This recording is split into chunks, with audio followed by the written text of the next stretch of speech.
Hello everyone, welcome to Vidyasagar coaching classes. Today we are going to start from non-cooperation movement. So हमारे previous lecture में हमने पढ़ा था कि सत्याग्रह के बारे में पढ़ा था, देन हमने रूलट एक्ट के बारे में पढ़ा था। तो उसके बाद में हमने ये भी पढ़ा था कि रूलट एक्ट जो है वो पास होने के बाद में गांधी जी ने डिसाइड किया था कि अभी हमें क्या करना है, नॉन कोऑपरेशन मूवमेंट जो है वो लॉन्च करनी है। और ये जो मूवमेंट है लॉन्च करेंगे, उसके साथ खिलाफत का जो इशू है वो भी उन्होंने एक तरीके से मतलब दोनों इशू को मर्ज करके हम एक ही मूवमेंट लॉन्च करेंगे, जिसको फिर आगे खिलाफत एंड नॉन कोऑपरेशन मूवमेंट जो है वो भी कहा जाता था। तो वाई नॉन कोऑपरेशन मूवमेंट, तो गांधी जी ने जो ये नॉन कोऑपरेशन ही क्यों अपनाया, क्यों गांधी जी चाहते थे कि हम नॉन कोऑपरेशन मूवमेंट ही लॉन्च करें। तो आज हमें ये सब पढ़ने को मिलने वाला है। सो वाई नॉन कोऑपरेशन। सो गांधी जी ने एक बुक लिखी थी, उसका नाम था हिंद स्वराज, जो कि 1909 में महात्मा गांधी जी ने लिखी थी। तो गांधी जी ने उस बुक में लिखा था कि ब्रिटिश लोगों ने हमारे कंट्री में जो रूल इस्टेब्लिश किया है वो इसके वजह से इस्टेब्लिश किया है क्योंकि हमने उन लोगों को सपोर्ट किया है। ठीक है, तो ये फर्स्ट पैराग्राफ में यही दिया है कि गांधी जी का कहना था कि हमने उन लोगों को सपोर्ट किया है, इसीलिए वो जो है वो हमारे कंट्री में रह पा रहे हैं और उन्होंने हम पे रूल किया है। Indians and have survive only because this cooperation. और गांधी जी का कहना था कि वो लोग हमारे कंट्री में रह पा रहे हैं क्योंकि only because of this cooperation, क्योंकि हमने उनको सपोर्ट किया है, इसीलिए वो हमारे कंट्री में रह पा रहे हैं। If Indians refuse to cooperate, अगर हम उनको कोऑपरेट करना बंद कर दे तो British rule in India would collapse within a year and swaraj would कम।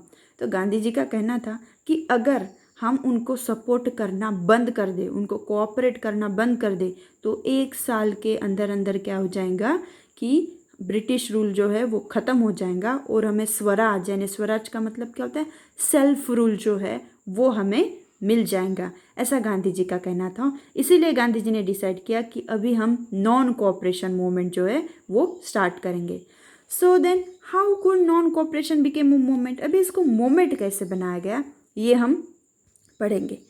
देखो, पहले दिया है कि गांधी जी जो है उन्होंने प्रपोज किया that movement should unfold in a stage. मतलब गांधी जी का कहना था कि ये जो मूवमेंट, अनफोल्ड का मतलब क्या होता है, to become no or to allow something to becoming no. तो मतलब ये जो मोमेंट है हम एक ही टाइम में सब बता नहीं देंगे कि कैसे क्या, हम स्टेज बाय स्टेज कुछ कुछ नई नई चीज़ें करते जाएंगे और स्टेज बाय स्टेज जो है लोग, मतलब गांधी जी का ऐसा कहना था कि स्टेज बाय स्टेज हम जो है बताएंगे लोगों को कि क्या करना है। तो ठीक है, तो moment should unfold in stages में जो है पता चलेंगी लोगों को ये moment. So it should begin, अभी ये स्टार्टिंग कहाँ से की गांधी जी ने, it should begin with the surrender of titles in government awarded. मतलब पहले क्या होता था कि अगर कोई इंसान अच्छा काम करता था तो गवर्नमेंट जो है उसको अवार्ड देती थी। ठीक है, या फिर उन्होंने अच्छी मतलब पढ़ाई कर ली या जो कुछ भी उन्होंने अपनी लाइफ में बहुत अच्छी चीज़ें की है, जैसे अभी हमारे कंट्री में नहीं क्या पद्म भूषण, पद्म विभूषण ऐसे अवार्ड दिए जाते हैं, तो उस टाइम में भी जो है वो अवार्ड दिए जाते थे, टाइटल्स दिए जाते थे। तो पहले गांधी जी ने कहा कि हम क्या करेंगे, ये टाइटल इनको वापस कर देंगे कि आपने दिए हुए टाइटल आप ही रख लो। मतलब गांधी जी का कहना था कि ये अवार्ड जो उन्होंने दिए हैं वो पहले हम वापस करेंगे, देन हम क्या करेंगे, बायकॉट करेंगे, civil service, army, police, court, legislature, council, इस पे हम बायकॉट करेंगे, बायकॉट यानी बहिष्कार करेंगे, एंड फॉरेन गुड्स का बायकॉट करेंगे, मतलब नहीं यूज़ ही नहीं करेंगे, ना तो हम इनकी सर्विस ज्वाइन करेंगे, ना आर्मी ज्वाइन करेंगे, ना पुलिस, मतलब इनकी कोई भी चीज़ है, जैसे कि आपको बताऊंगा आर्मी में भी हमारी कंट्री के लोग थे, पुलिस में भी हमारी कंट्री के, वो पूरी पुलिस थोड़ी ना लेके आए थे उनके कंट्री से, कोर्ट में जो कामकाज चलता था उसमें भी हमारे लोग थे, लेजिस्लेचर काउंसिल में भी हमारे मेंबर पार्टिसिपेट कर रहे थे, फॉरेन गुड्स उनका हम यूज़ कर रहे थे, इसके वजह से जो है उनको रेवेन्यू मिलता था। तो अगर हमने ये सब चीज़ें बंद कर दी तो क्या होगा, उनको नुकसान होगा। ओके, हम खरीदेंगे ही नहीं उनकी चीज़ें, उनको किसी भी तरीके का कोऑपरेट नहीं करेंगे, तो उनको जो है हमारी बात माननी ही पड़ेगी। ये गांधी जी का कहना था। Then in case the government, फिर गांधी जी का देखो, गांधी जी ने पहले डिसाइड किया था कि हम कब कौन सा स्टेज पर क्या करेंगे। पहले तो गांधी जी ने कहा कि हम जो है हमारे टाइटल सरेंडर करेंगे, देन हम बाइकआउट करेंगे civil service, army, police, court, legislature council, goods पे, ठीक है। अगर हमने ऐसा करने के बाद में गवर्नमेंट कोई कड़ा कदम उठाती है, यानी जैसे गवर्नमेंट ने नहीं क्या रोलर एक्ट पास कर दिया था और लोगों को जो है जेल में डाल दिया था, अगर गवर्नमेंट ऐसे कुछ repressive means stage of forcible subjection, अगर गवर्नमेंट कुछ हम पे मतलब लाठी चार्ज करना या पुलिस फायरिंग ऐसे कुछ चीज़ें करती है, तो फिर हम फुल सिविल डिसोबीडियंट कैंपेन जो है वो लॉन्च करेंगे। मतलब गांधी जी ने पहले ही डिसाइड कर लिया था कि हम स्टेज बाय स्टेज ऐसे जो है डिसीजन लेंगे। पहले गांधी जी ने जो है समर में 1920 में महात्मा गांधी जी और शौकत अली, इन्होंने मिलके कंट्री का जो वाइड स्प्रेड टूर किया, मतलब लोगों को बताया ये चीज़ें कि हम ये सब करने वाले हैं, और लोगों का जो है सपोर्ट उन्होंने गेन किया, ठीक है। तो ये सब चीज़ें गांधी जी ने गांधी जी ने जो है ये सब चीज़ें की। उसके बाद में क्या हुआ, थर्ड पैराग्राफ में दिया है, लेकिन गांधी जी ने ये जो सब डिसाइड किया था वो बहुत अच्छा था, और ये सच में अगर अच्छा ऐसे रूल मतलब ये बहुत अच्छी तरीके से इम्प्लीमेंट होता तो शायद ही ब्रिटिश बहुत जल्दी चले हो जाते थे, लेकिन ऐसा नहीं हुआ, क्योंकि हमारे कंट्री के कुछ लोग हैं जो है इस बात के लिए सहमत ही नहीं थे। जैसे कि कांग्रेस में ही बहुत सारे लोग थे, वो इस प्रपोजल के लेकर खुश नहीं थे। वो उनका एक कहना था कि जो लेजिस्लेचर को, जैसे गांधी जी ने कहा था ना कि लेजिस्लेचर काउंसिल पे भी बाइकआउट करना है, मतलब नहीं जाना है हमें, ना तो इनकी इलेक्शन में पार्टिसिपेट करना है, ना लेजिस्लेचर काउंसिल में जाना है। लेकिन कांग्रेस के ही कुछ लोग जो थे वो इस बात को सहमत नहीं थे, वो खुश नहीं थे। उनका कहना था कि लेजिस्लेचर काउंसिल पे या इलेक्शन पे जो है बाइकआउट नहीं डालना चाहिए। इलेक्शन जो थे नवंबर 1920 में होने वाले थे, तो इन्होंने कहा कि नहीं, हम ये गलत है, मतलब इलेक्शन पे वगैरह जो है वो बाइकआउट नहीं करना चाहिए। और वो जो है इस बात से डर रहे थे कि हो सकता है कि ये मूवमेंट आगे जाके बहुत पॉपुलर वॉयलेंस क्रिएट कर दे, ऐसा जो है ये लोग डर रहे थे। So in months between September and December में क्या हुआ, वहाँ पे कांग्रेस में, मतलब देखो मूवमेंट लॉन्च रहना बाकी रह गया, और कांग्रेस में एक तरीके से टसल जो है वो शुरू हो गई। टसल का मतलब क्या होता है कि fight between two and more people who want to have a same thing, okay, मतलब एक ही चीज़ पे दो लोग लड़ते हैं ना, उसको बोलते टसल।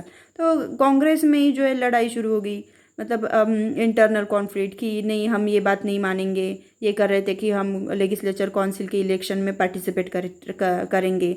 गांधी जी बोल रहे थे कि ऐसा मत करो, मतलब आधे लोग इस बात से सहमत थे कांग्रेस के, आधे लोग इस बात से सहमत ही नहीं थे, तो इनमें ही झड़प शुरू हो गई। सो फिर कुछ दिन तक तो यही चला, फिर for a while there seem no meeting, तो फिर मतलब ये झड़प के वजह से कुछ दिनों तक मीटिंग ही नहीं हुई, मतलब सितंबर दिसंबर तक यही चलते रहा, फिर कुछ मीटिंग नहीं हुई। फाइनली फिर कांग्रेस का सेशन बुलाया गया, नागपुर सेशन बोलते हैं उसको, 1920 में दिसंबर में, और वहाँ पे फिर कॉम्प्रोमाइज़ कर लिया गया। कॉम्प्रोमाइज़ का मतलब पता होता है ना, एग्रीमेंट एक तरीके का, कि जहाँ पे लोग जो है वो सहमत हो जाते कुछ चीज़ों के लिए। तो वैसे कॉम्प्रोमाइज़ हो गया वहाँ पे, और फिर गांधी जी ने कॉम्प्रोमाइज़ जो है कर लिया, और उसके बाद में नॉन कोऑपरेशन प्रोग्राम जो है वो अडाप्ट कर लिया। आपको पता होगा कि सेशन होता था कांग्रेस का हर दिसंबर में, और वहाँ पे वो सेशन में फिर वो डिक्लेयर करते थे कि अभी हम ये मूवमेंट लॉन्च करने वाले हैं, ऐसा वगैरह। तो फिर ये मूवमेंट कब लॉन्च हुई, ये आपको ये डेट पता होना बहुत ज़रूरी है। दिसंबर 1920 कॉम्प्रोमाइज़ हो गया, and then program of non cooperation जो है उसको अडाप्ट कर लिया, ठीक है। तो यहाँ पे नीचे दिया है कि हाउ डिड मूवमेंट अनफोल्ड, ये मूवमेंट जो है स्टेज बाय स्टेज लोगों को पता कैसे चली, इस मूवमेंट में कितने लोगों ने पार्टिसिपेट किया, डिफरेंट सोशल ग्रुप को ये गांधी जी या ये बाकी के जो लोग हैं उन्होंने ये आइडिया कैसे समझाई नॉन कोऑपरेशन की। तो ये सब चीज़ें कैसे हुई, क्या ये मूवमेंट सक्सेसफुल हुई या नहीं हुई, कितने लोगों ने पार्टिसिपेट किया, या फिर जो कुछ भी चीज़ें क्या हुआ क्या नहीं हुआ, तो ये पूरी मूवमेंट जो है आगे के लेक्चर में हम पढ़ने वाले हैं। तो टुडे हम यही पढ़ेंगे कि नॉन कोऑपरेशन मूवमेंट क्या है। नॉन कोऑपरेशन का मतलब क्या है, कोऑपरेट नहीं करना, ओके। और गांधी जी ने ये कहा क्या, मतलब हिंद स्वराज जो उनकी बुक लिखी थी उसमें कहा था कि हमने उनको सपोर्ट किया है, इसलिए वो यहाँ पे, इसलिए गांधी जी ने नॉन कोऑपरेशन को जो है यूज़ करने के बारे में सोचा। तो आज के दिन हम इतना ही पढ़ेंगे, बाकी का हम आगे के लेक्चर में पढ़ेंगे। अगर आपको वीडियो अगर आपको वीडियो पसंद आई है तो लाइक कर देना एंड शेयर कर देना। Thank you for watching this video. Have a awesome day.